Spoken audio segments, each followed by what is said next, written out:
Leah DeAngelis, and I'm the director of the Mary B. Martin School of the Arts. And I want to welcome you to the TSU campus and to this lecture tonight in Roger Stout Hall. You know, this is our 6th season of events at the Mary B. Martin School of the Arts. And people have accused us of having fairly eclectic seasons. And this year, I mean, we've had just a huge variety of things. We've had monks from Tibet doing a mandala sand painting, and we've had Ricky Skaggs, and now we have a UFO expert. I mean, this is crazy. So you can see that we have a very broad definition of what the arts are at ETSU, which is a good thing. So if you don't know about the Mary B. Martin School of the Arts, I see a lot of new faces out here. I really encourage you to sign up for our mailing list. Our season brochure, obviously the season is coming to a conclusion, but our season brochure is in the back of the room, so please take one with you and go to our website and join our mailing list. So we'd love to see you come out for more things. I want to give some thanks tonight. I have an incredible staff to work with, and I'm very fortunate. So Heidi Ailey is back there directing people to seats. And Lise Cutshaw, who does an amazing job with our marketing materials. She's just incredible. Christy Smith, who's not with us tonight. Our student workers are remarkable. Daniel's back there taping this for us tonight, so we've got great student workers. But I also want to thank the volunteers that come out to so many of our events. Our volunteers aren't really helping us tonight very much, although a lot of them are here in the audience, and it's always nice to have them enjoy themselves instead of working for us. So I'm glad they're here tonight, so thank you for coming in. I also want to thank Catherine Weiss and the Department of Literature and Language here at ETSU. Dr. Catherine Weiss is the chair of the department, and she brought this suggestion to me with a big smile on her face, and I said, okay, let's do it, and then look what happens. We have standing room only. This is kind of remarkable. So I want to thank everyone. A couple of things, if you have your cell phone with you, if you wouldn't mind silencing it so that everyone can hear. If you can't hear, signal us, and we'll try to get the volume up a little bit more. Okay? All right. I'd like to talk a little bit about Nick Pope. I think many people in this room know a lot more about Nick Pope than I do. I'm not convinced about UFOs, but I think he's changing my mind a little bit. So Nick is an author, journalist, and TV personality. He used to run the British government's UFO project at the Ministry of Defense. While working on the MOD's UFO project, Nick also looked into alien abductions, crop circles, animal mutilations, remote viewing, and ghosts. He is now recognized as a leading authority on UFOs, the unexplained, and conspiracy theories. He works with various PR, marketing, and advertising agencies, promoting sci-fi films and advertising campaigns themed around the unexplained. He has worked for clients that include Microsoft, 20th Century Fox, and Sony Pictures, and has been involved in promoting The X-Files, I Want to Believe, and the remake of The Day the Earth Stood Still. Nick lectures all around the world, and this has included addressing the Oxford Union, the Cambridge Union Society, as well as speaking at the Science Museum, the Royal Albert Hall, and Global Competitiveness Forum 2011. We're in really good company here. He's written several books. His science fiction titles are Operation Thunderchild and Operation Lightning Strike. His nonfiction titles include Open Skies, Closed Minds, about UFOs, and The Uninvited, about the alien abduction mystery. And his latest publication, I've seen a few other people carrying this around tonight, Encounter in Rendlesham Forest, about the 1980 UFO incident. And I have to add this kept me up last night. So not only do I have a gravelly voice, but I'm tired because I was up for getting too late. So without further ado, I'd like all of us to welcome Nick Pope to ETSU.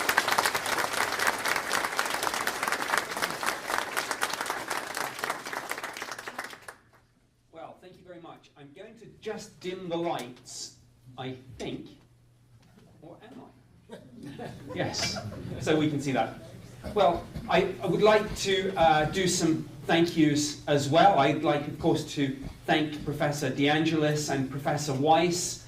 I would like to thank Lise and Heidi and everyone at the Mary B. Martin School of Arts and ETSU who have been so kind and have brought me here. And of course, I'd like to thank you for coming along. And I'm sorry for those of you at the back who don't seem to have gotten a seat and have to stand, but I'm standing too, so, you know, we have a little bit of solidarity there.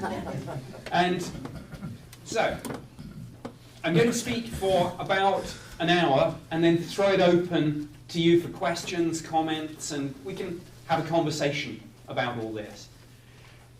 My background is that I worked for the British government for 21 years at the Ministry of Defence, which is the UK's equivalent of your DoD, and I did a number of different postings there. I was a civilian employee, and from 1991 through to 1994, my job was to research and investigate the UFO mystery to determine whether there was any evidence of any threat to the defence of the United Kingdom or anything of more general defence or scientific interest.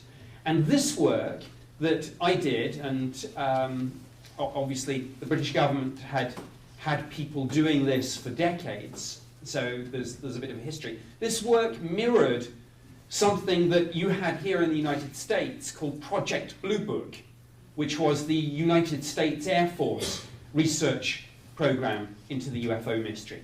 And just to show you, this is me at the Ministry of Defence in around about 1994. This is the only surviving picture of me on the MOD's UFO project, all the classified files in the background, and look, there I am with black hair. So many more years of government service followed, and now you see the results. So, obviously the Ministry of Defence's reason for looking at the UFO phenomenon at all isn't necessarily because we all corporately believe in extraterrestrial life, and arguably it had more to do with worries about Russians than Martians. But obviously we didn't rule anything out and we didn't rule anything in. I received around about 200 or 300 UFO reports each year. Most of these turned out after investigation to be misidentifications of fairly ordinary objects and phenomena, aircraft lights, weather balloons, meteors, satellites, etc. In another proportion of cases, there was just too little information to really determine what it was we were dealing with, and in around 5% of cases, it was genuinely unknown. And again, of course, it's important to say that unknown does not necessarily mean alien spacecraft, but as I said, we didn't rule it out. In a sense, how could one rule it out if we weren't able to explain it either way?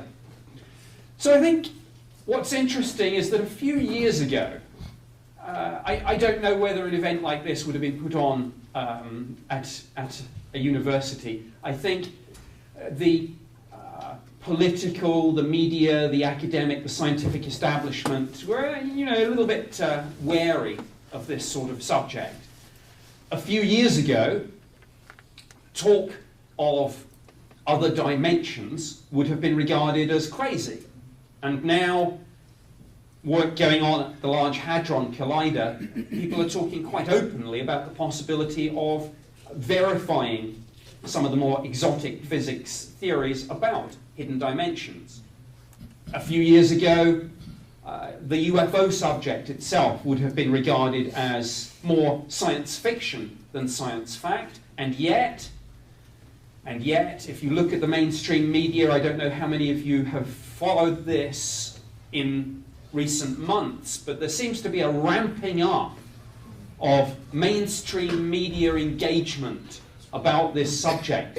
John Podesta, former Chief of Staff to the President of the United States, tweeting that his biggest regret about his time in that post was that he wasn't able to open up the UFO files. The search for extraterrestrial life on the agenda at the AAAS meeting in San Jose a couple of months ago. NASA dropping hint after hint after hint, being faithfully reported in the media that it's really only a matter of time before we detect other planets much the same as Earth, and maybe, just maybe, we find evidence of life. Maybe some of that life will be primitive microbial life, but maybe it will be intelligent life. So I think there are a number of related questions, and I'm going to try and skim through a lot of them. Is there life elsewhere in the universe? Might any of that life be visiting us? They're not the same question, but they're related. And what I think is the most interesting question of all, what would be the consequences of finding alien life? All too often in the UFO subject, I think, we get a very polarized debate. You get this kind of skeptic versus believer dogfight. And each camp has its deeply entrenched views. And there's really not much middle ground. So I don't suppose a true believer would ever convince a die-hard skeptic, and vice versa. So let's maybe try and get beyond that and say, well, look, let's just play a game and say, what if it's true? What would happen then? Because I think that takes us to a more interesting and arguably more productive place. Oh, yes. Just to show that I have indeed done some work to promote the odd sci-fi movie from time to time. That's me and a very tired, jet-lagged looking David Duchovny. And I don't know how many of you are X-Files fans, but it's great to see the series coming back. And so, that is the real X-Files. It's not quite as glamorous. My job at the Ministry of Defence did not involve running around in dark warehouses with torches and guns, and I was never assigned an Agent Scully either. But that's kind of, those are the British government's real-life X-Files, and we'll probably get into some discussion and questions about conspiracies and cover-ups, but it is interesting and telling, I think, that in the United Kingdom and in other countries, the government is in the process of declassifying and releasing a lot of its material on UFOs. Now, there is a funny story about that. Of course, the MOD really didn't have a spaceship hidden away in a hangar anywhere. Or if they did, I'm afraid they didn't tell me. But it was consistently our policy to downplay the true extent of our interest and involvement in this phenomenon with the British Parliament, with the media and the public. So the sorts of sound bites that were routinely put out for decades when anyone asked was, well, we glance at these reports just to see if there's any defence threat, and it's all tied up more with foreign military aircraft, and there's nothing to it. The whole thing's of no real defence significance. And in May 2008, when the government started releasing the files, they had to do it in batches because there was rather a lot of it.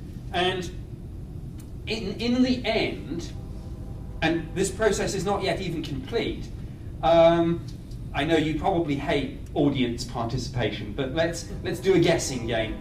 On this subject on which the government said we had very little interest, do you think they had 52 documents on UFOs, 520 documents on UFOs, or 5,200 documents on UFOs?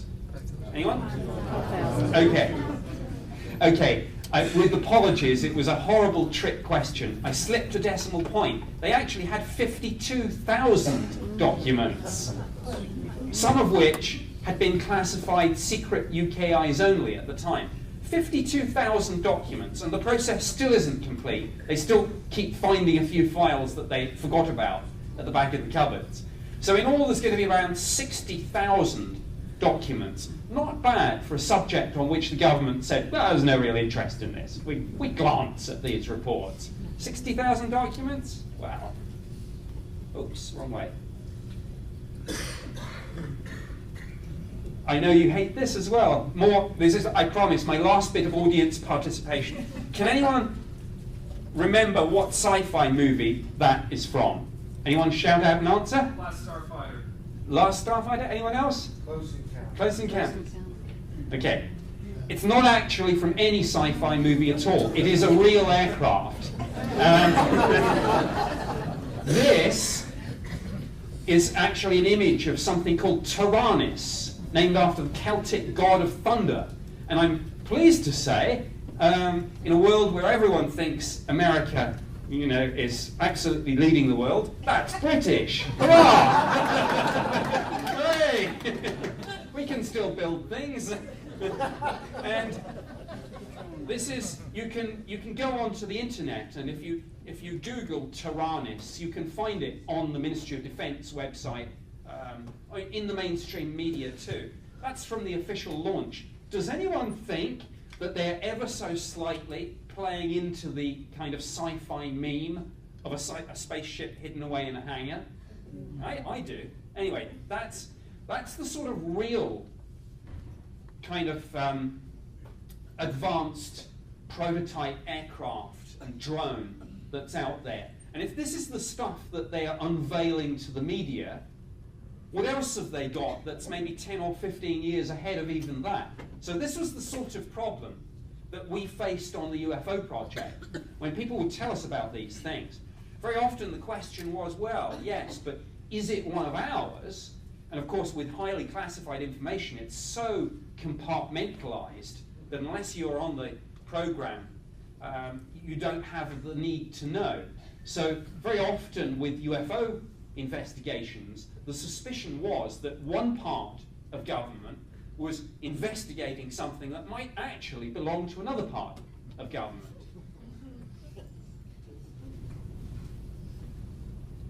That has not yet been built, but is an image which, again, I pulled off the Ministry of Defence website just a few weeks ago. It is something that will make Taranis maybe look a little bit dated. This is an Anglo-French project. Again, lots of countries working on this sort of thing, lots of stuff out there, and these are the sorts of things that people are talking about building. And how difficult will it be to disentangle this from people who say that they've seen UFOs? Because I don't know about you, but when you look at those sorts of things, it really does look like something from a sci-fi movie. And sometimes, with some of these engineers, these aeronautical engineers, you can't help but think they're almost, I grew up on sci-fi and now want to do it, make it real.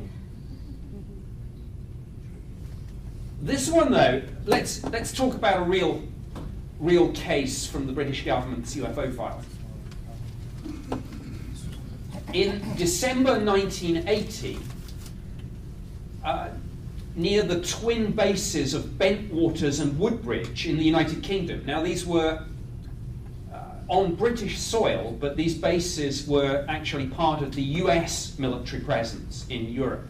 So, American security police and law enforcement personnel at these twin bases of Bentwaters and Woodbridge in December 1980 saw a strange light in the forest that lies between the twin bases. They thought that a light aircraft might have crashed, started a fire. They went out. They did not find a crashed aircraft. They found a landed metallic craft object of some description.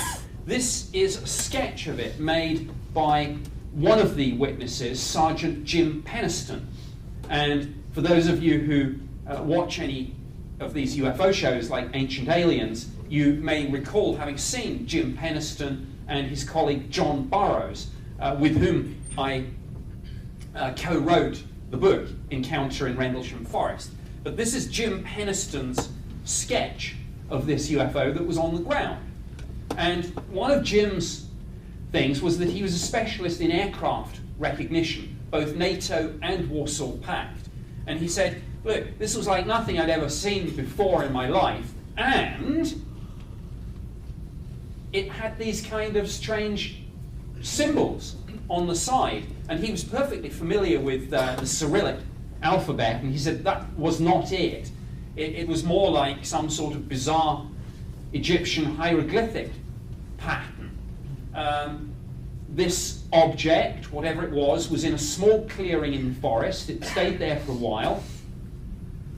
Then it slowly rose up above the ground, and as it cleared the tops of the trees, it accelerated away at very high speed. And Jim simply wrote in his police notebook, "Speed impossible." Now, very briefly, that UFO did show up on radar directly over the base, and calls were going in both to military and civil radar bases, and they were told at one point, you have a bogey, an uncorrelated target over the base. It stayed there for a couple of sweeps of the radar, and then it was gone. But more importantly, and I apologize for the poor quality of that photo, it is the only surviving image that we have, there may be some that have been secreted away somewhere, of the alleged landing site the morning after this took place. And you can just see at the extreme right-hand side, in a lighter outfit, a United States Air Force officer, and next to him in the darker outfit, a British civil police officer. These, as I say, were American bases on British soil, but the encounter itself took place off base. So it was quite a complicated jurisdictional issue that we got into. But that area where this thing landed, there were some more sightings on the next night, and on the third night there was an awards ceremony going on, and the senior base personnel were there, and they were getting ready to present these awards. The door burst open, and one of the young officers came up, he saluted, and breathlessly he said, "Sir, it's back." And everyone looked a little bit confused for the moment and said, "What are you talking about? What's back?" And the officer said, "The UFO, sir. It's returned." The senior officers conferred for a moment, and then the deputy base commander, Lieutenant Colonel Charles Holt, said that he would take a small team out into the forest, in his words, to debunk this UFO nonsense for once and for all. So Colonel Holt went out there, and he took with him some very powerful lights on the backs of flatbed trucks called light-alls. And he said, if there's anything unusual in the forest, we're going to light the whole place up and flush it out. But the lights started failing, and just to cycle back, because of time constraints, I've had to leave a few things out. But when John Burroughs and Jim Penniston had their encounter on the first night, their radios were malfunctioning. So something seemed to be interfering with all this kit. And so Colonel Holt couldn't get the light-alls to work. So while he was waiting for the new ones to arrive, he and his team went back to this site and said, well, let's go to the place where the guys reported this on the first night. And when they got there, they found that on the ground there, and it was December in the UK, and it gets pretty cold, the ground was frozen solid, but there were fairly fresh indentations where Colonel Holt estimated that an object weighing several tons had indeed been there. It's slap bang in the centre of that small clearing, and had made these indentations in a broadly triangular shape. Now, one of the people who Colonel Holt took out with him was the disaster preparedness officer, Munro Nevels. And Nevels had with him a Geiger counter. And it was actually obvious to them, just looking at the site visually, the trees around the edge of the clearing, the inward-facing sides of them seemed to be burnt and scorched. So they were a little bit concerned about this, so Nevels got out the Geiger counter, and they started to get some readings. And those readings peaked in the 3 indentations where this object had apparently come to rest, and on the inward-facing sides of the trees where these burn marks seemed to be. Later on, those radiation readings were sent to the British Ministry of Defence, and the Defence Intelligence Staff there, which is part of the scientific and technical intelligence side of the operation, produced a document which has now been declassified and released. It's in the public domain, and it said that the radiation levels at this landing site seemed to be, quote, significantly higher than the average background, unquote. So again, there seemed to be some physical corroboration of what it was that all these people were seeing. Now, at about that point, somebody shouted out, "Look, through the trees," and there was a bright light, and this light began to come closer, and Colonel Holt and his team came out of the forest into a farmer's field, were looking up in amazement as multiple lights were buzzing around in the sky, performing erratic maneuvers. Colonel Holt said that it was almost like this thing was doing a grid search. And at one point, he said it fired a narrow beam of light down at the ground shortly in front of him and his team. And speculating about that in later years, Holt has said, was this a weapon? Was this a warning? Was this communication? What was this? So, far from fulfilling his aspiration of going out and debunking this UFO nonsense, he actually became part of the story and became one of the most senior serving military officers to have not only seen a UFO whilst on duty, but actually made an official report about it. One of the other documents from the Ministry of Defence's case file had a very interesting final paragraph, and in talking about the aftermath of this incident, it said that General Gabriel had been briefed on it and had taken various items relating to the investigation back to his headquarters in Ramstein, Germany. Now, those items would have included soil samples, scrapings from the trees, and various other things. Why this is particularly interesting is that General Gabriel was Commander-in-Chief, United States Air Force in Europe. So he was the senior USAF officer anywhere in Europe. Now, wait a minute, you might say to yourself, hasn't Project Blue Book been closed down? That's certainly the official line, that all American government research and investigation into UFOs was finished in 1969 when Project Blue Book was terminated, and yet here we have the senior USAF general in Europe being briefed on a UFO incident and taking items relating to the case back to his headquarters. And by the way, the Ministry of Defence, the British government, only got to find out about that afterwards, and we were not pleased.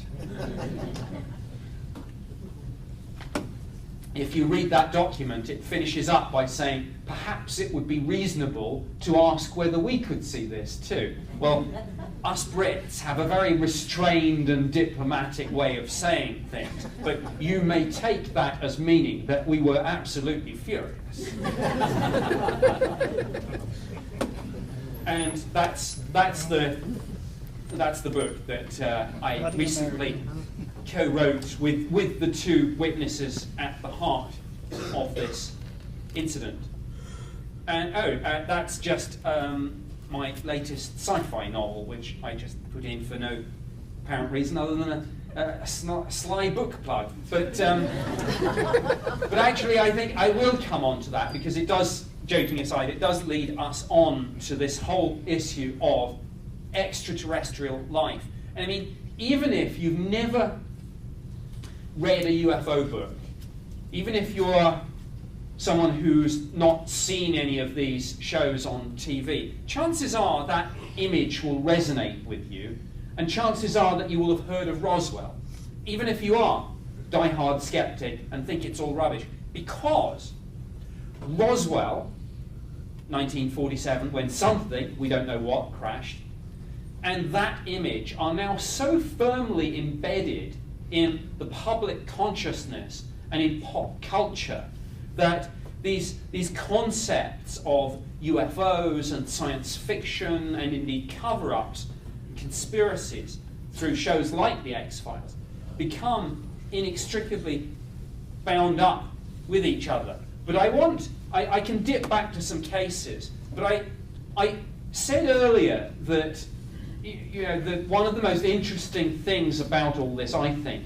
is to set aside this, well, is it or isn't it, and say, well, what would the implications be if we did discover extraterrestrial life? And I put down a few broad headings here, because I think in many ways this is something that would touch many, many aspects of our lives. And to people who say, why is any of this important?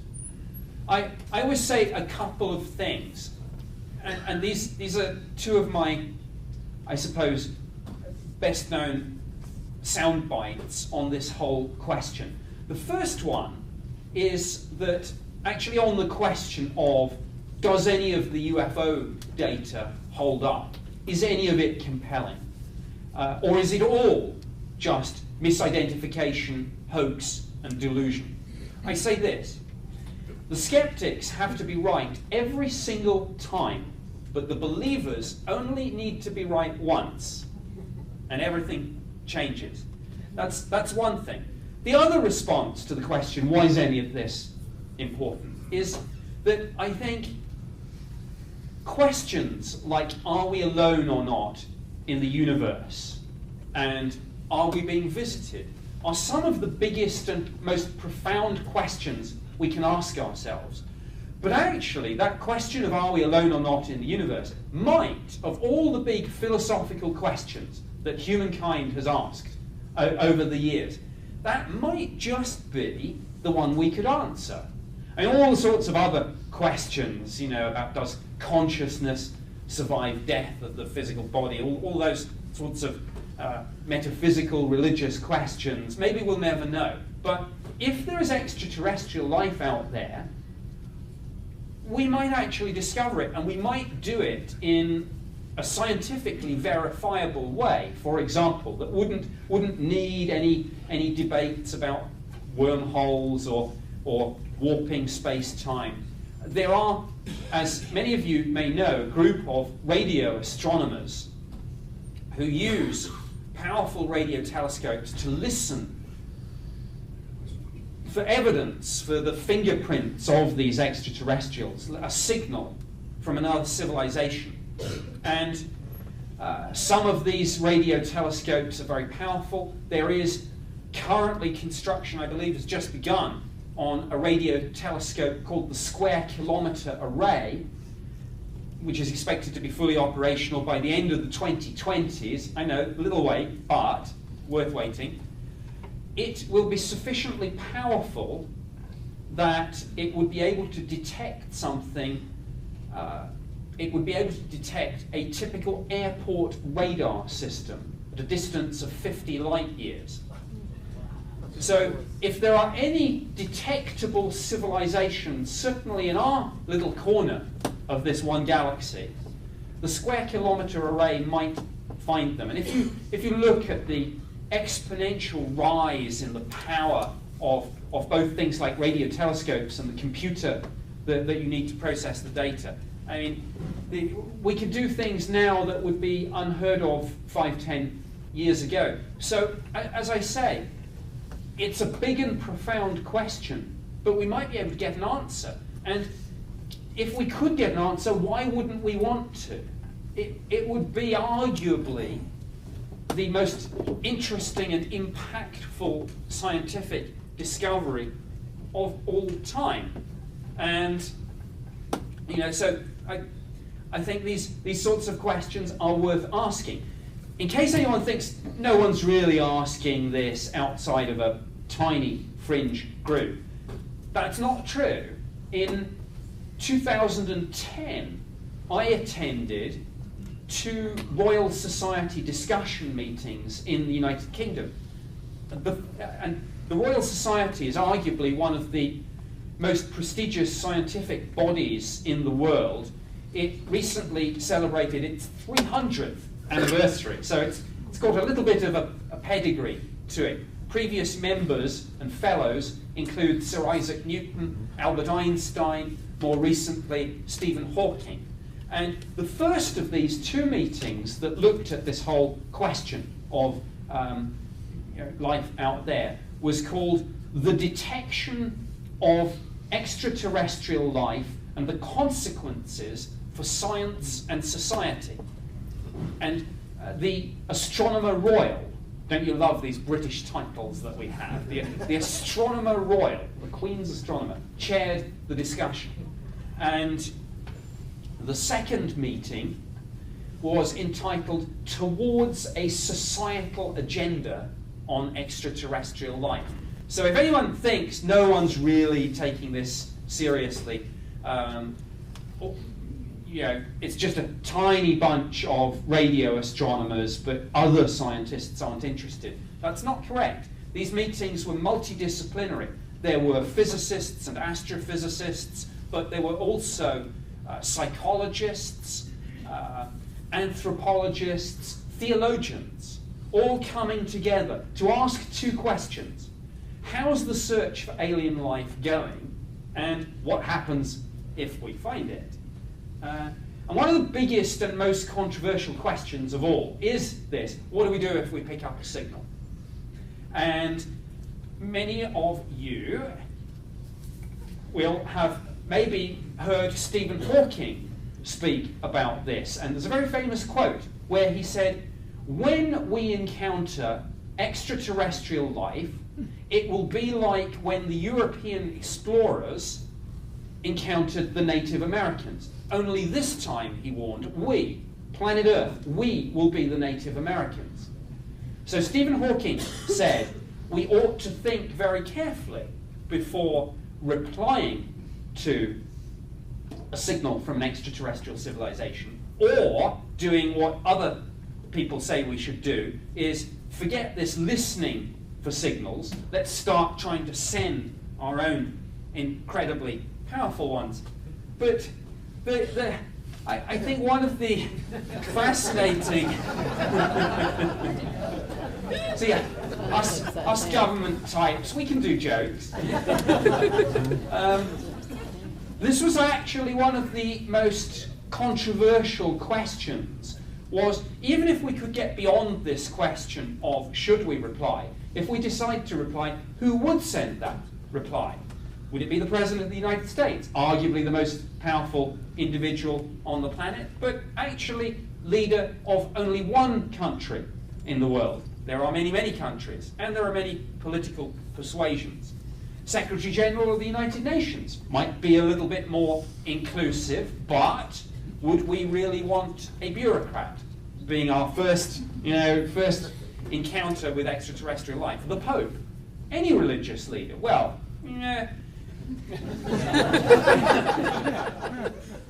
obviously, the Pope, well, that's just one religion, but of course, there are many people who are of different religious persuasions. There are many people who have no religious beliefs. So again, are any of these categories the right people? Politicians, bureaucrats, religious leaders, and what about the people who have no voice? You know, one of the most powerful moments at the second Royal Society discussion meeting was when someone had suggested that the answer to the question of who speaks planet Earth should be a group of sages, group of wise men and women from various different fields. And one of the people stood up and said, do the other 5 billion of us get a say in this? So there are some questions. Incidentally, the SETI community, Search for Extraterrestrial Intelligence, the radio astronomers who you see leading the charge on much of the discussion on this, have something called Earth Speaks. And Earth Speaks was an outreach project, and what they wanted to do was engage with the public and get ideas not just from the scientific and academic community, but from the public on what you might say to an extraterrestrial. And there were some very poignant answers. We have so many problems down here, maybe you could help us. There were some clever responses as to what we might say. Somebody submitted a response to the Earth Speaks website in binary. My favourite one was one who just said that the suggested message we would send would just say, don't bother coming here, we're really dangerous and violent and it's really boring.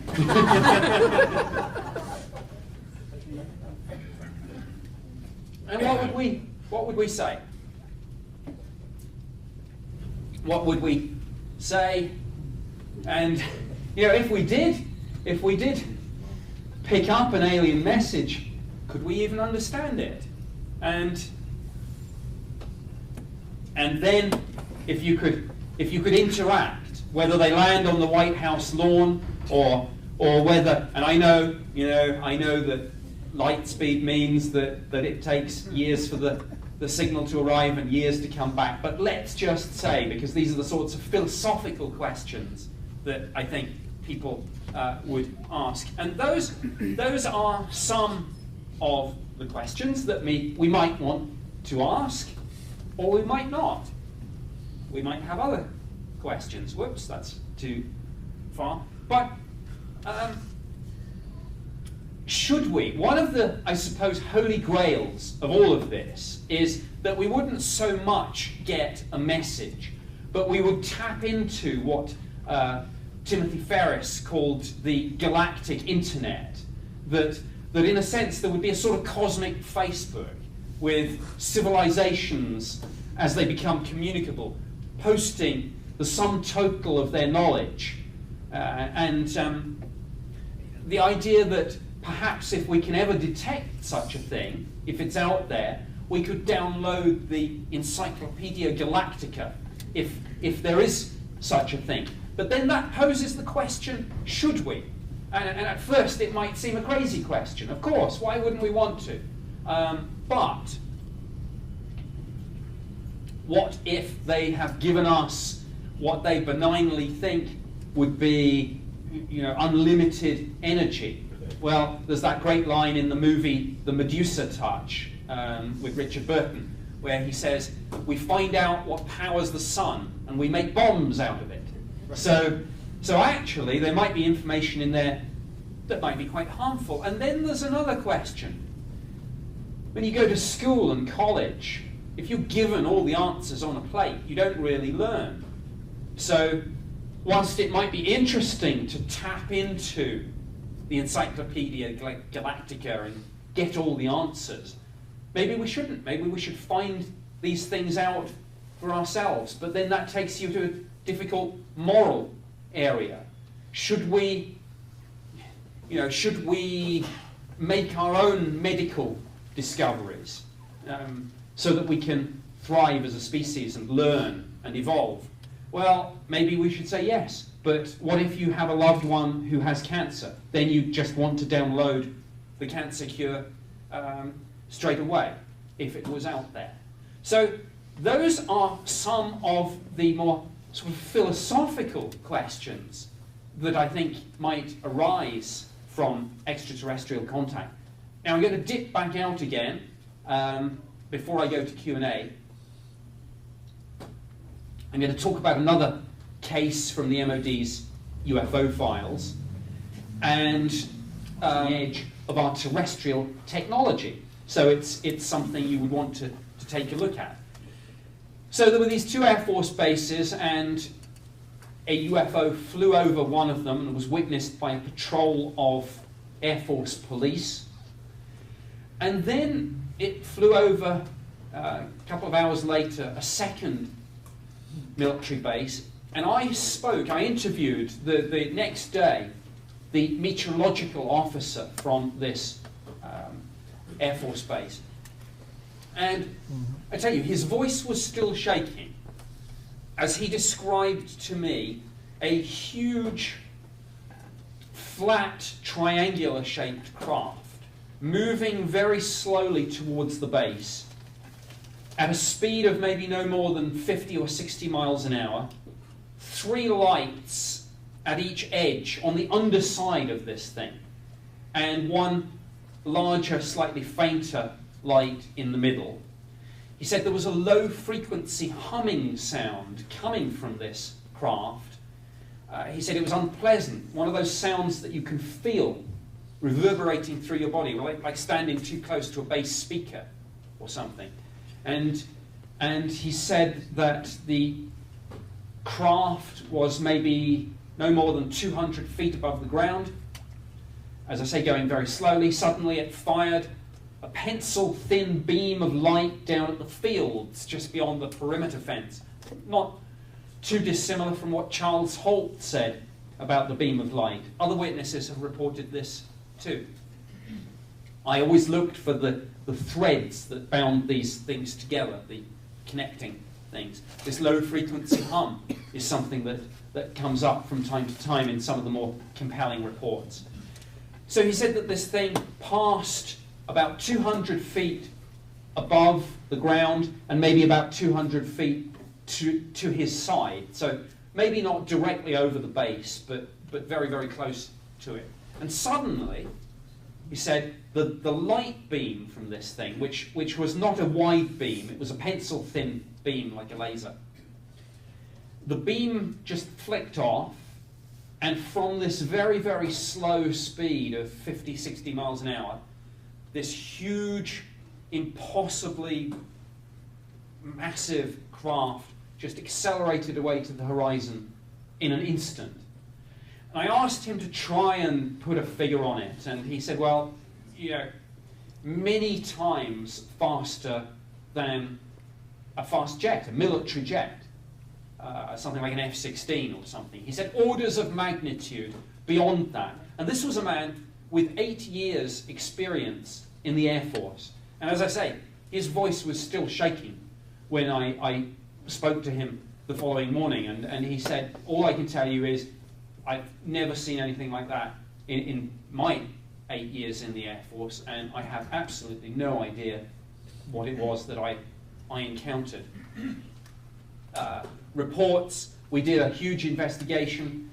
We briefed senior political and military figures in the Ministry of Defense. We asked the American government, is it possible that you have some secret prototype spy plane that you've test flown over our country and forgotten to tell us about? The answer came back no. The interesting follow-up question was that the American government asked us whether we had anything, like that. And that was interesting because, again, officially, Project Blue Book supposedly shut down in 1969, and there's not supposed to be any official investigation or interest in this at all. But clearly someone, somewhere, was interested. And, again, we'll get into perhaps some talk about cover-up and conspiracy in Q&A. Our standard soundbite on all of this no defence significance, quote-unquote, line that we trotted out, clearly sounded a bit lame when you were dealing with something like that. And I think if I had dared just dismiss this Air Force officer and tell him, don't worry, it was of no defence significance, well, I would have not wanted to have stuck around. And when you go through the somewhere between 52 and 60,000 pages of documents, you'll find some cases like that. Some of them are online at the National Archives. Unfortunately, you have to pay a small fee for them, but I think various people have copied some of the good stuff elsewhere. It is out there. Cases like that are in the files, but the problem is that, as I say, by volume, most of the UFO sightings, of course, did turn out to be misidentifications. So you have to wade through hundreds of pages of clearly just people seeing aircraft lights and weather balloons to get to the good stuff. I mean, I remember in my first week on the UFO project, somebody phoned up and said that they'd seen a huge, bright, white light, and I tried to tease out more details, and it transpired that there was a red light on one side and a green light on the other side. And when I asked where this was, the witness said, well, it's not too far from Heathrow Airport.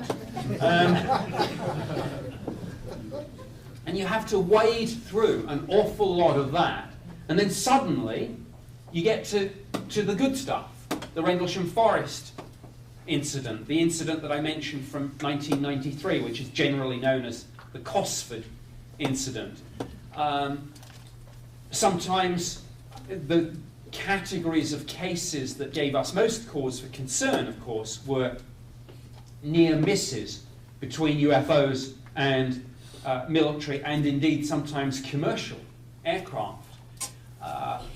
There was one report which talked about a near miss between a commercial airline and a UFO, and it said that the pilot had only time to shout, "Look out, look out," and everyone on the flight deck braced themselves for impact, and suddenly this thing, whatever it was, just passed very rapidly down one side.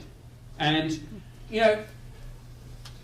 I don't care whether people are believers, skeptics, or somewhere in the middle. Something like that shows that whatever you believe about UFOs, there are some serious air safety issues, defense, national security issues.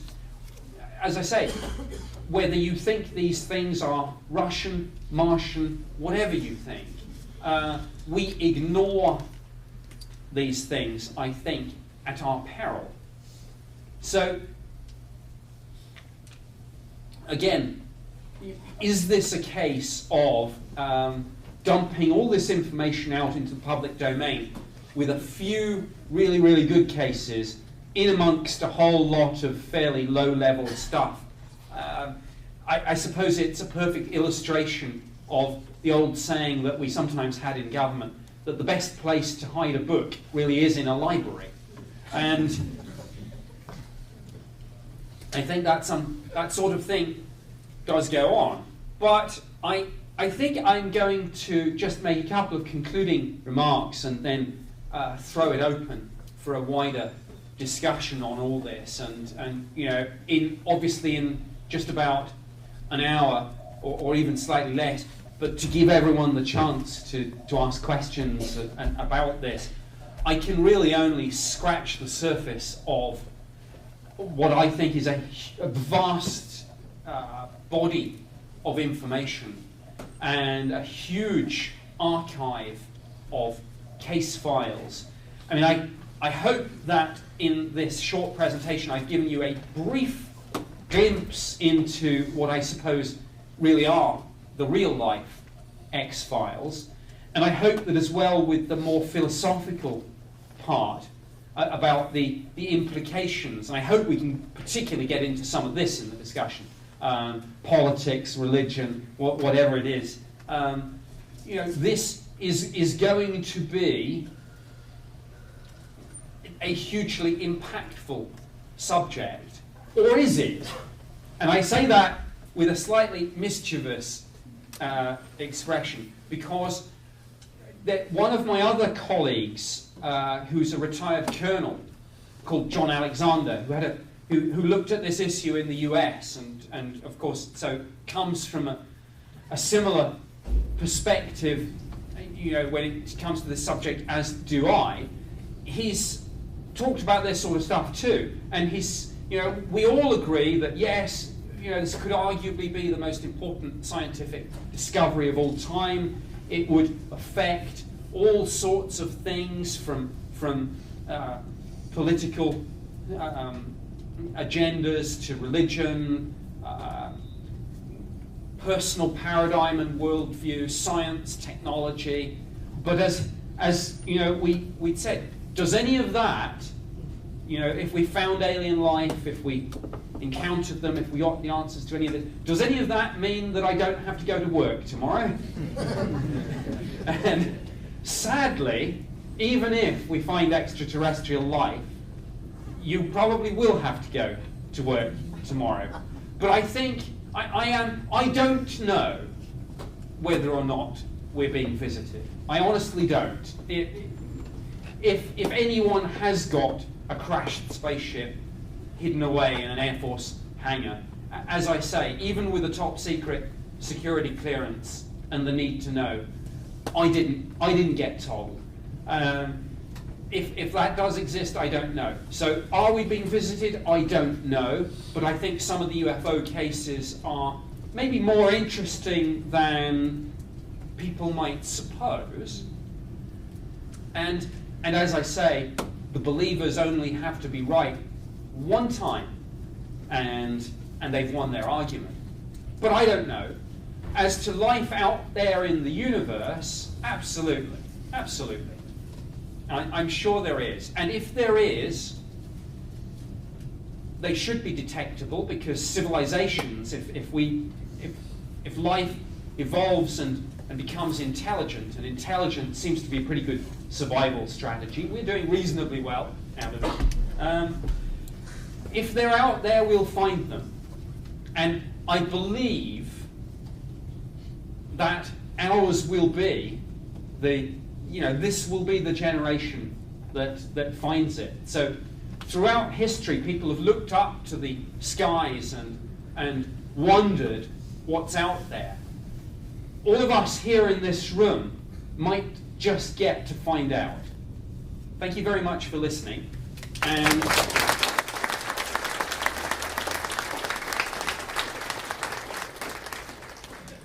now,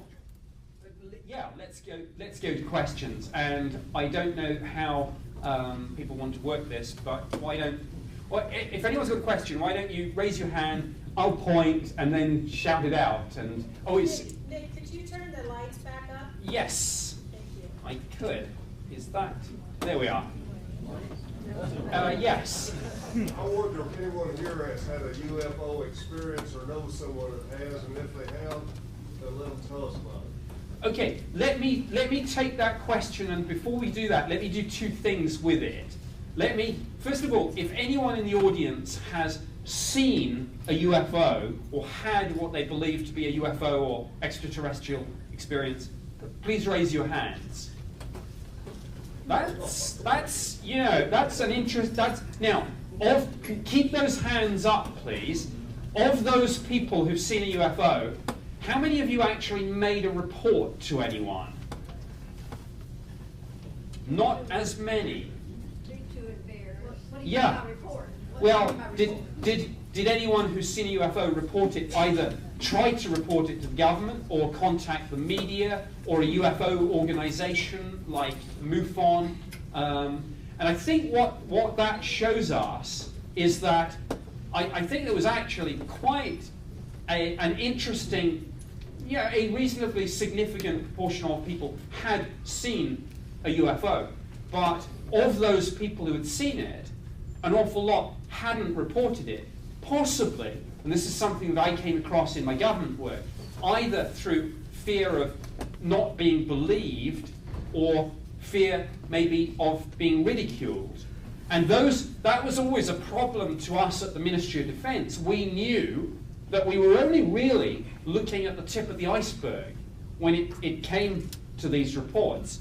And for all we knew, there was a whole bunch of even more compelling sightings, maybe with some evidence. I mean, I didn't really get into this, but of course a lot of what we were interested in the Ministry of Defence in getting was not just the stories from the witness, but radar tapes that might corroborate a visual sighting, photos and videos that Air Force intelligence experts in imagery analysis could look at. So there's a whole bunch of things out there. And there may be people in the audience, of course, who have seen something but are sitting next to maybe family members or friends who they haven't even told. So maybe the number's even higher. I don't know if anyone in the audience who's had an experience wants to share it, but if you do, or if you've got another question, just raise your hands, and if we get to an experience, that's great. If we get to another question, that's great too. Yes. Yes, you with the glasses, yes. Yeah.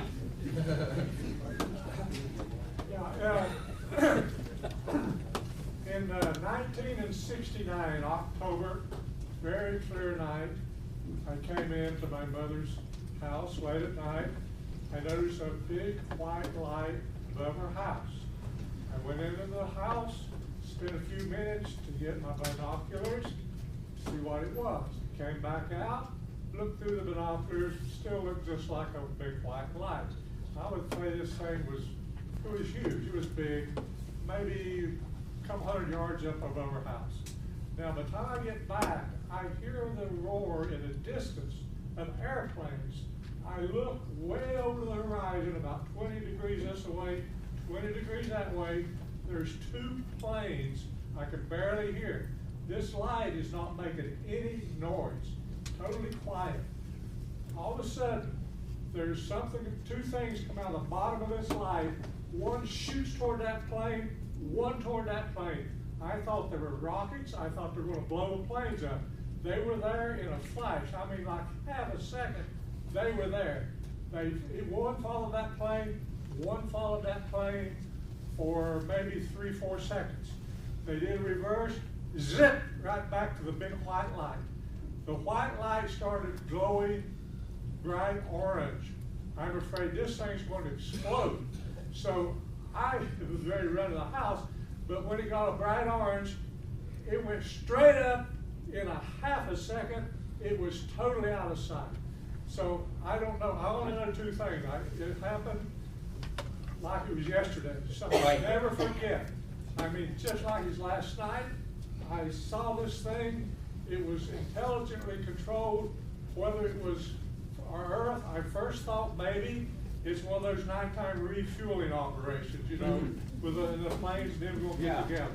No, that didn't happen. This thing, the two things that went after the planes, the light that went up, the speed was unbelievable. It was like a shooting star. Yeah. It's there. Well, we were very often, it was the speeds and maneuvers of these things that we were particularly interested in. I thank you for sharing that account. I would urge you, if you do maybe want, even after all these years, to make an official report, there is an organization called the Mutual UFO Network, MUFON for short. They have representatives in every state. So if you just Google MUFON or MUFON in your state, do please consider reaching out to them. I was just wondering if anybody, did there have any experiences where things came out of something, Yes. followed something and came back? Yes, there is one very famous case, actually from Iran, when Iran was back in 1976, before the revolution, when the Shah's regime was on good terms with the American government. And there was a case of a pilot called Parviz Jafari, who actually retired as a general, and he was scrambled to intercept a UFO that had intruded into restricted airspace. And at one point he saw, broadly similar to what you were describing, a smaller object or light detach from the larger object and approach his aircraft very rapidly. He thought he was under attack. Now, he had tried, I should say, to launch an air-to-air missile at this object. And just as he was about to press launch, his weapons control panel went offline. You made a good point. I have told very few people about this, especially back in '69. They'd ask me, "Do you see the little green man?" Yeah. They think you were nuts. And I said, "Look, I'm not even talking about this anymore." So for 46 years, I've been wanting to talk to somebody. And now Thank you.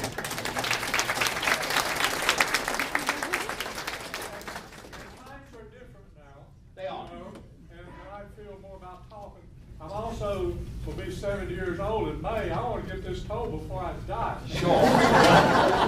Thank you for sharing. Yes. I was a teacher at Edmond High School, and I was taking a group of 3 students home, 3 high school students home, and I was pulling into a subdivision that is here in Johnson City.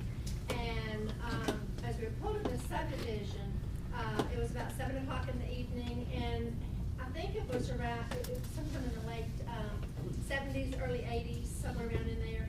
And all of a sudden, we rounded a little hill, and I said, "Girls, look."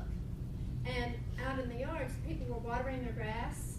There was a lady there watering her grass, and all of a sudden she stopped, and we all looked, and I said, "Girls, remember this for the rest of your life." And out on the horizon, probably, I'm not good with distances, maybe 200 yards, there was a cigar shape. It was a cigar-shaped vehicle, and it was something like I'd never seen it before, and it was parallel to the ground, and all of a sudden we watched it a little bit, and it was just about 2 minutes. I mean, just enough to see it, and all of a sudden it went like this and was gone. It just was gone, and I just turned around and I said, "Girls, we just saw a UFO." Thank you. That was here in Johnson City. Yes, down here. Okay. This happened to me in 1980. I was a senior in high school. My father was in the vehicle with us. We were coming home from a football game. And immediately from our right to the left, across in front of the windshield, an orb about this size or a little bigger, red, flew across in front of the vehicle. Both of us said, "What was that?" I turned around to look, and it flew back across from behind me. I did not know who to report this to or who to say to. I remember it today just like it was yesterday. And last year, I finally found out about MUFON, and I reported it, and I have a case number. But my father and I both were in the vehicle, and that happened to us. That's great. Thank you. Thank you for that. I mean, I think, you know, when we go around and hear these sorts of accounts from people, I think you can sense, firstly, the sincerity, and secondly, you know, the emotion, particularly with people that have maybe not had a chance to talk to people about this. I know people who have made reports to the government, say, when I was doing that job, who hadn't told, you know, their spouse or their closest friends. And I think that whatever we believe about UFOs, we do ourselves a disservice when we ridicule or ignore what a heck of a lot of people are seeing, whatever these things turn out to be. So thank you everyone for sharing your stories. Please feel free to continue sharing stories or asking questions or making comments. What I saw was also in a work. About 5 years ago, we lived in the edge of some woods. It was late one evening, and I was the only one outside. My husband was in the house, and a friend was also there. And I saw a red orb going beside the edge of the woods. It could not possibly have been a car. It was just a one red light. And I don't know, I've always wondered, are there any association between orbs and UFOs that you're aware of? Well, you know, this is where it gets tricky, because I think language and kind of belief play a part in some of this. One person's UFO is another person's orb.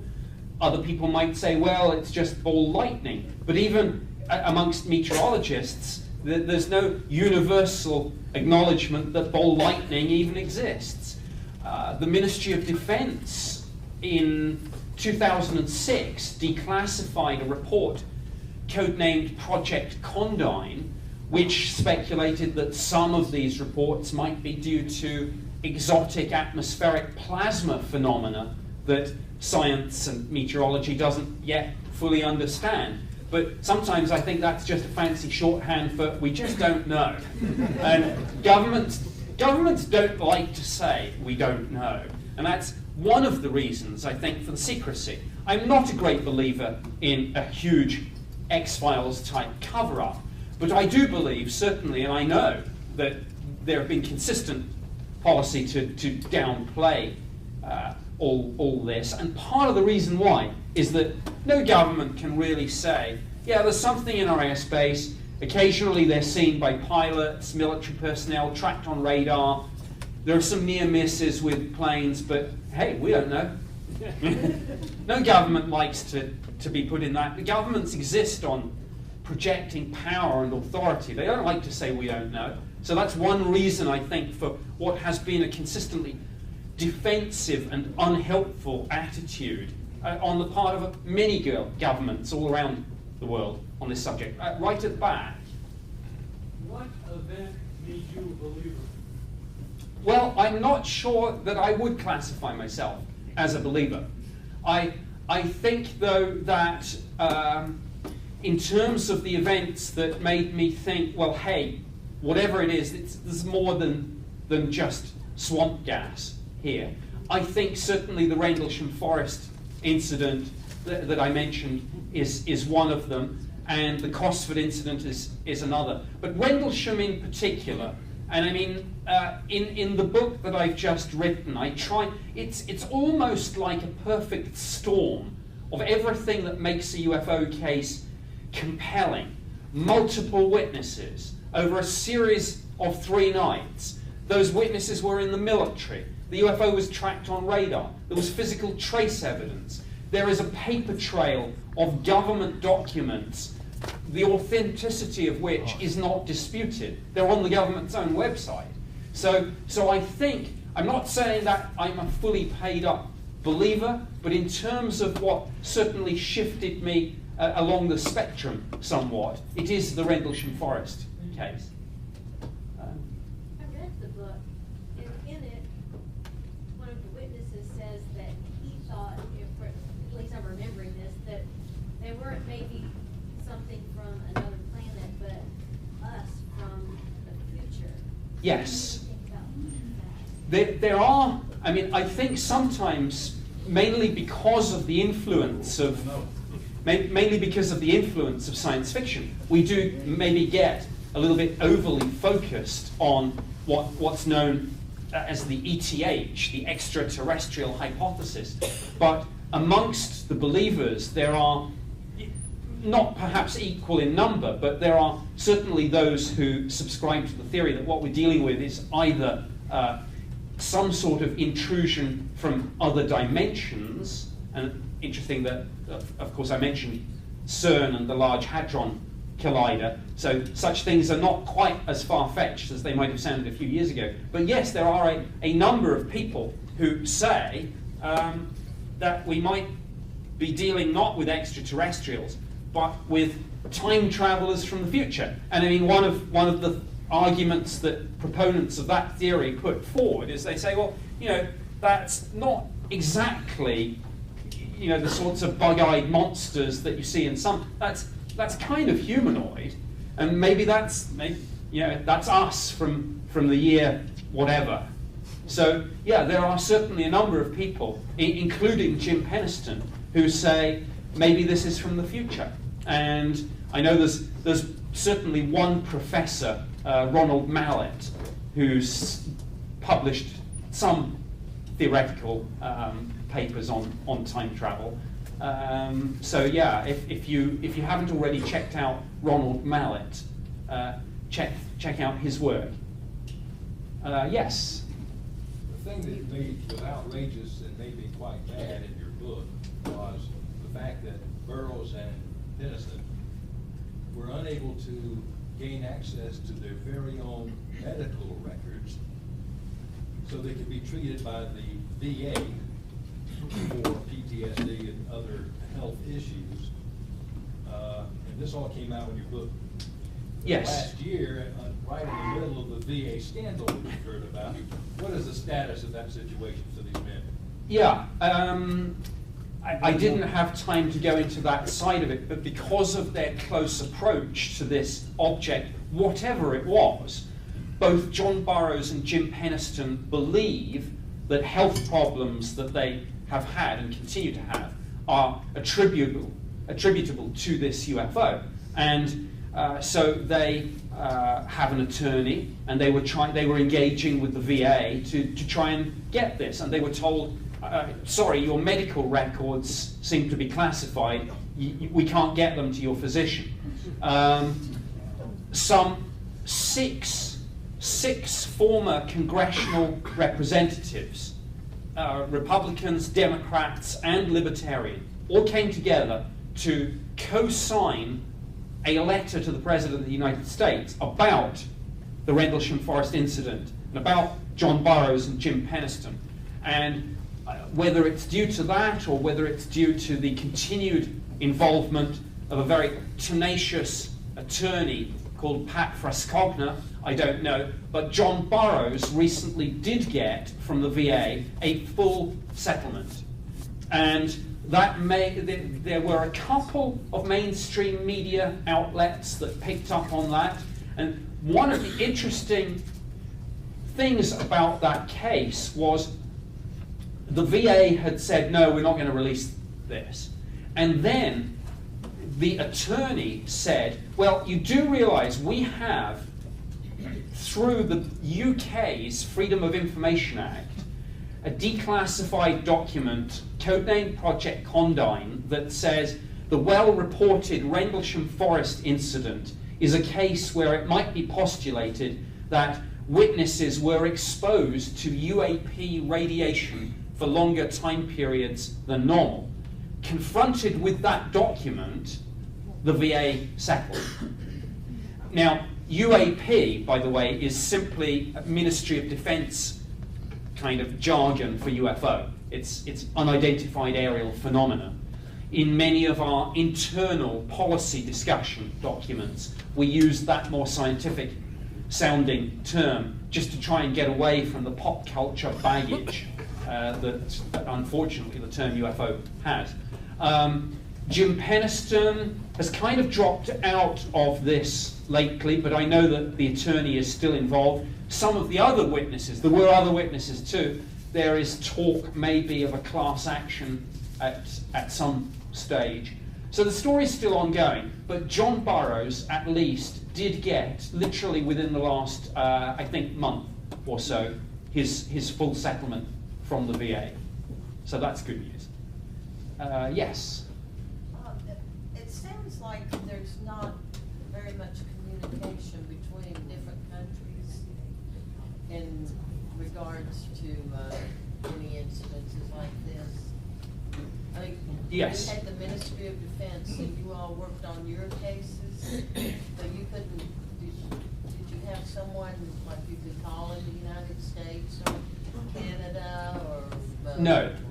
There is, you're absolutely right. There is surprisingly little international cooperation on this issue now, and indeed dating back to the late 40s when the modern UFO phenomenon really commenced. I understand part of that, and it's because I think firstly there's a jurisdictional thing in terms of for example, getting access to witnesses, getting access certainly to military radar data. My terms of reference were to investigate any sightings reported within the United Kingdom's air defence region. So I didn't actually have the jurisdiction to go beyond. Could we have done more? Should we have done more? Yes, I think we should have. Clearly this is a global phenomenon, and my suspicion is that an awful lot of different countries were kind of working on the same thing, and maybe if we could have gotten together, we would have made a little bit more progress. But I think, unfortunately, that speaks to a much more general point about lack of international cooperation. And most governments that investigate UFOs have done it through the Air Force or the DoD. So once you get the military and defense doing anything, it kind of tends to be very compartmentalized and secret, and that is one of the factors that mitigates against international cooperation. Interestingly enough, only the French government, I believe, the French government is one of the few governments I'm aware of that embeds its UFO project not in the military but in the scientific community, and it's actually part of the French National Space Agency. Yes? I wanted to ask you, do you believe that there's aliens still, I mean, that are here on Earth right now that our government has with them, and like Area 51, and they do reverse engineering with their help, like on the stealth and stuff like that, which are, that go through radar that can't be detected and stuff like that?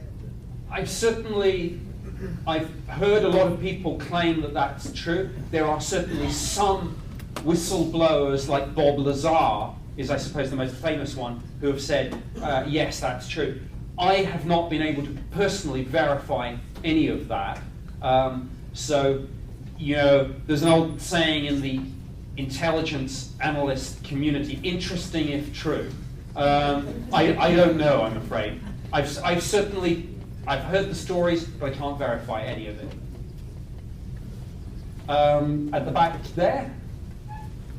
Yeah, Mr. Cook, how would you evaluate the explanation of the Reynolds Force incident by the explanation that what they were seeing with Lieutenant Colonel Hall, the airman was seeing was actually the Warfortness Lighthouse? Yeah. Yes, there are a number of skeptical theories that have kind of tried to say, well, what strange lights could these people have seen that have an ordinary explanation? And one was indeed the Orford Ness Lighthouse.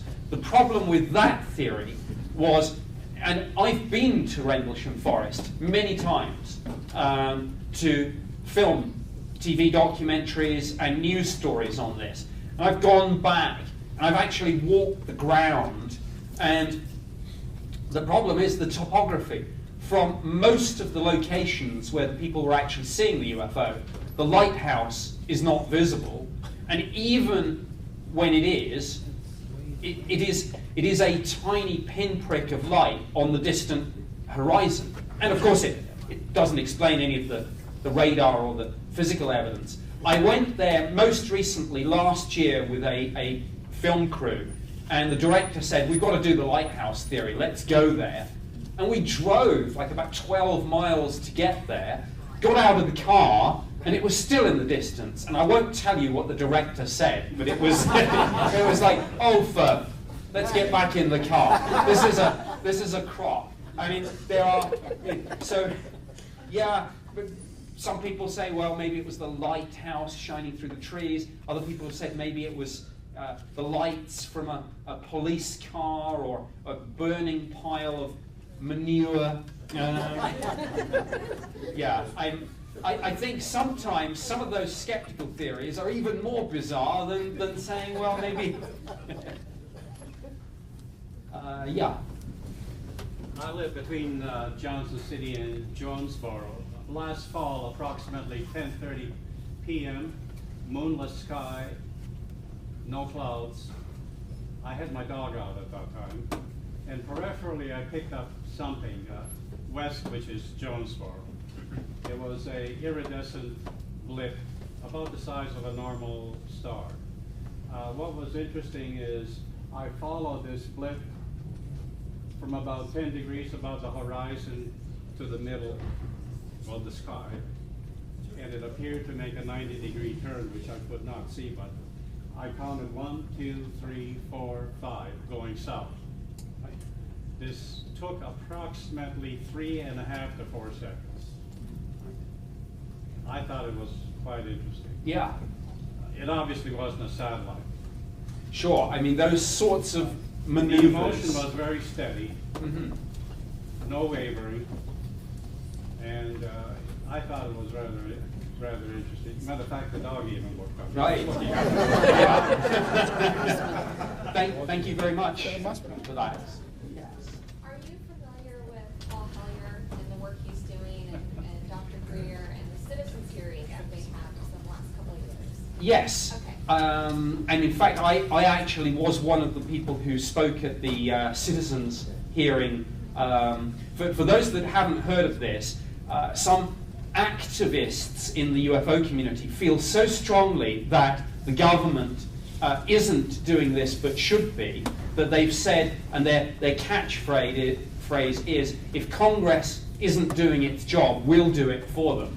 So they actually held hearings in the exact format that would happen if Congress was doing it. And Paul Hellyer, a former defense minister and indeed deputy prime minister of Canada, is one of the people who has spoken out most strongly about this. So again, you know, there have been, I think, attempts to kind of do a bit of character assassination and say, oh, these people must be crazy. But when you have former secretaries of state for defense and you know, senior politicians coming and saying, hey, there's something to this, I think it ill behooves us to just ignore this. Yes. In the middle 80s, I had an occasion to spend 3 days with Buzz Aldrin, all day, 3 days, dinners and everything.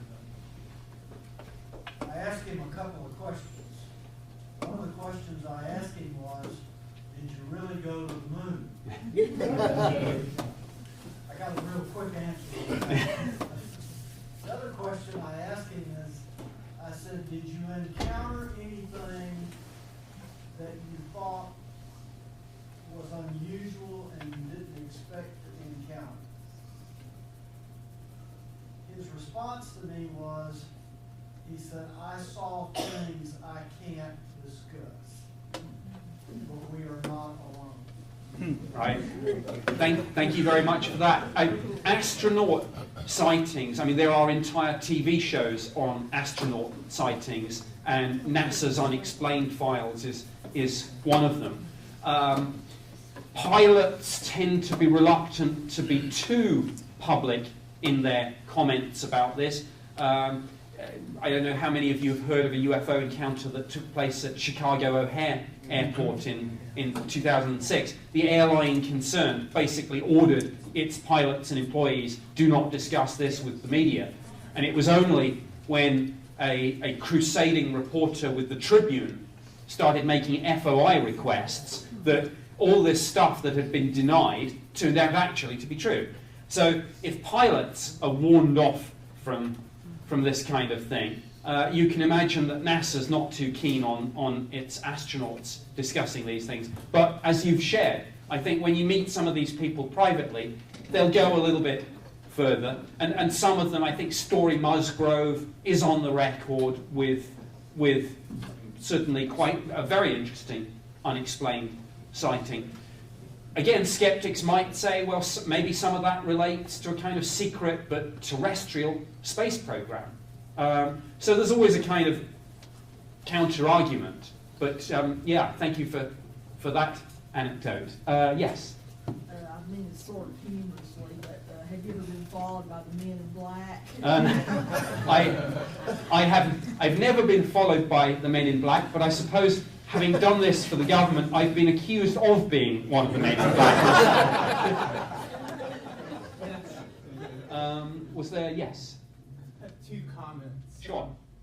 One is, you said, I think you said, I'll paraphrase, if extraterrestrials come, who should answer the phone? Yes. I have a suggestion. Please. Did you see the Gene Wilder movie, Willy Wonka? I think I did. Yeah, with the gold wrappers inside. It's kind of like a lottery. I think that would be a great idea. Yeah.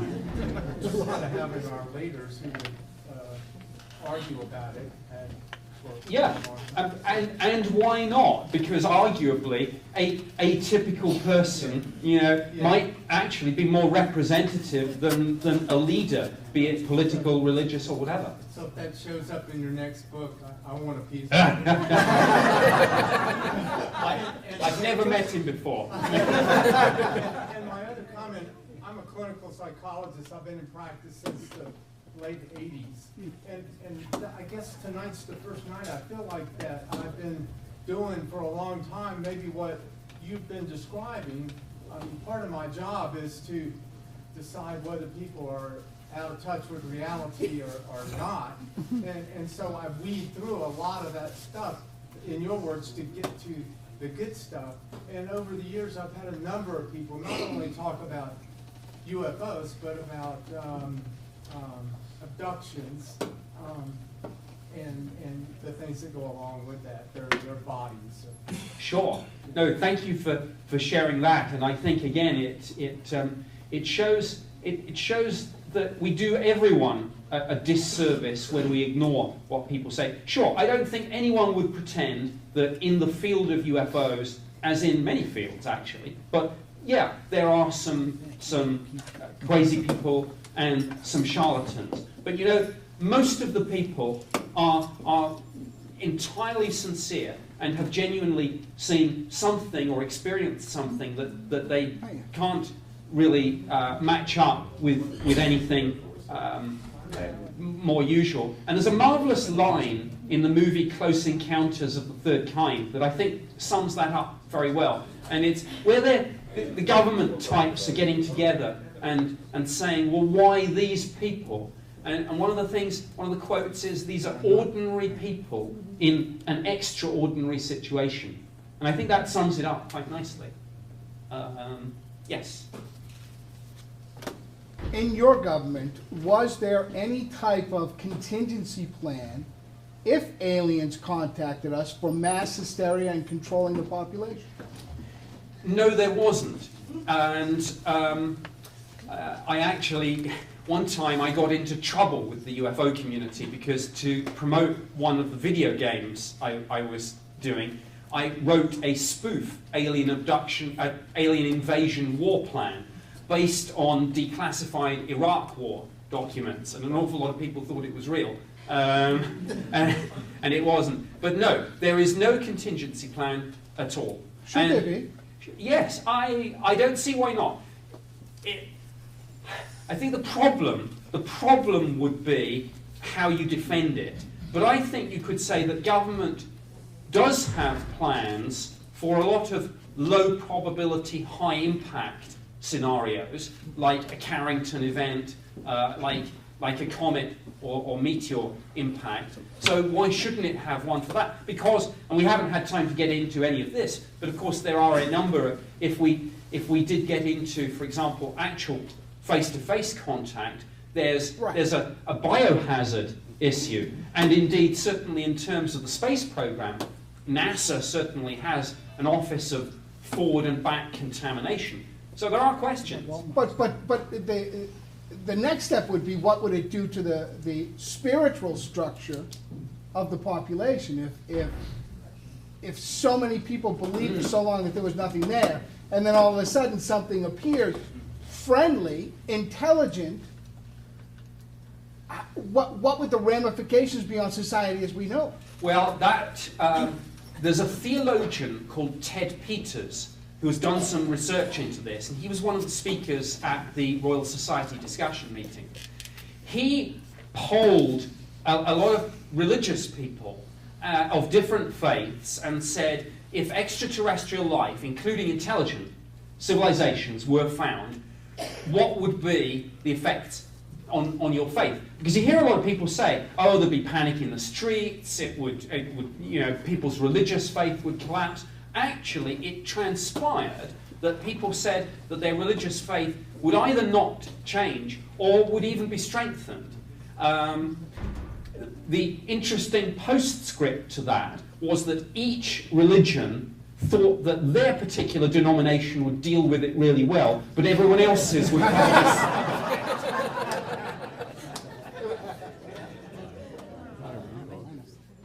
Yes, right at the back in sunglasses, dark glasses. We keep hearing all these accounts. My point exactly. Once the cracks Mention it. This is your my point exactly. I've heard that. It almost flies off real quick, like it was caught with its pants down. I mean, we've kind of toyed with the ideas of aliens being able to manipulate time and space, space-time itself, so that they can travel imperceptibly fast speeds and mind-boggling distances. If beings possess this sort of technological power, wouldn't our perception of them, if they didn't want it to happen, why would it? Yes, I think that raises a very interesting question. We certainly, if you look at some of the things coming out of defense contractors, there's a debate about where the line is between very, very good camouflage and a sort of Harry Potter invisibility cloak. But there are certainly, you know, there are aspirations in that area. If that's the sort of thing that we're thinking about and toying with, well, you know, imagine how far we've come in the last 200 years. We've come from what? Horse and cart to stealth fighter and space probe in 200 years. In a universe around 14 billion years old, imagine a civilization not with a 200-year head start on us, but 2 million. What might that look like? What technology might... I mean, there's a marvelous quote from the sci-fi author Arthur C. Clarke, and he says, any sufficiently advanced technology will be indistinguishable from magic. So yeah, I absolutely take the point that if they wanted to hide themselves, one would think they could do so. So maybe part of it is that they want to be seen, but not openly. Maybe it's a test. Maybe it's about our response, psychology. But, so, you know, the trouble with all of this, in a sense, is that we can only come at it from our own perspective. So you can't help but take this anthropocentric view. And I mean, it always amuses me when people say, well, aliens wouldn't do that because... and I say, well, how do you know what an alien would or wouldn't do? Yes. Yes. No. Yes. I think crop circles are really beautiful and interesting. Could you speak briefly about those? Is there any relationship of your work to them? We did look at the crop circle phenomenon, but I'm afraid to say I ended up, whilst I acknowledge that they are incredibly beautiful and complex, I did not believe there was any connection with UFOs. And I'm afraid I came to realize that people were making incredibly complex patterns. And I mean, sometimes they'll recreate them for advertising campaigns. And some of these people, you know, there's an image of people out with planks of wood and wire sights on their baseball caps. And they do that, but they also take GPS and night vision goggles. So I think I'm a crop circle skeptic, I'm afraid. Yeah, I'm gonna answer the question, and then I'm gonna ask you the question. I think the answer is we simply don't know. Here's a question. Why haven't aliens, if they are on our planet, why haven't they tried to contact us and say, hi guys, never heard a thing? What are the theories that people have as to why they're not doing this, other than we don't know? Yeah, there are many theories about that.